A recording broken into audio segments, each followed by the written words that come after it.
बिस्मिल्लाहिर्रहमानिर्रहीम। आज हम एक अहम टॉपिक पर बात करने जा रहे हैं, PCOS। ये पॉलीसिस्टिक ओवरीज के बारे में हम बात करेंगे।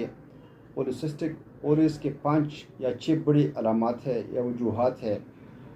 नंबर 1 इस पर हम बात करेंगे, इसको कहती है हार्मोनल एम्बेलेंस।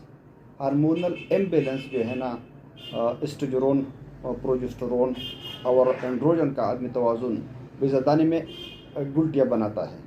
ठीक है। इसके अलावा इंसुलिन रेजिस्टेंस से ना, इंसुलिन का असर न करना, खून में शुगर बढ़ती है जो हार्मोन्स को बिगाड़ती है। इसके अलावा मतलब जेनेटिक फैक्टर भी है।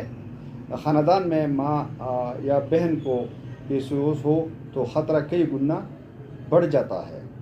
इसके अलावा ओबेसिटी एंड पोर डाइट्स, मोटापा और गैर मुतवाज़िन खुराक, इंसुलिन हार्मोन दोनों इससे मुतासर होते हैं। इसके अलावा क्रॉनिक स्ट्रेस, दायमी ज़हनी दबाव या ज़हनी तनाव, कोलेस्ट्रोल बढ़ाकर माहाना निज़ाम और बेज़ा खारिज होने का अमल बिगाड़ता है।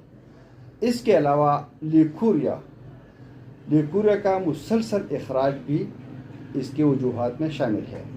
तो होम्योपैथिक में इसके लिए मुख्तलिफ़ कंडीशन के लिए अलामात की बुनियाद पर मुख्तलिफ़ मेडिसन मौजूद है जो काबिल भरोसा और काबिल एतमाद मेडिसन है। तो जिस बहन की भी ये मसला हो तो वो डायरेक्ट कबल होम्योपैथिक से भी कांटेक्ट कर सकती है और यहाँ पर आ भी सकती है। और इसके अलावा अपने इलाके में एक काबिल होम्योपैथिक डॉक्टर के पास जाकर अपने अलामात की बुनियाद पर मेडिसिन भी ले सकती है। मज़ीद वीडियो देखने के लिए, तफसीली वीडियो देखने के लिए हमारा यूट्यूब चैनल आप देख सकते हैं। जज़ाकल्लाह खैर, बहुत शुक्रिया। अल्लाह हाफिज़।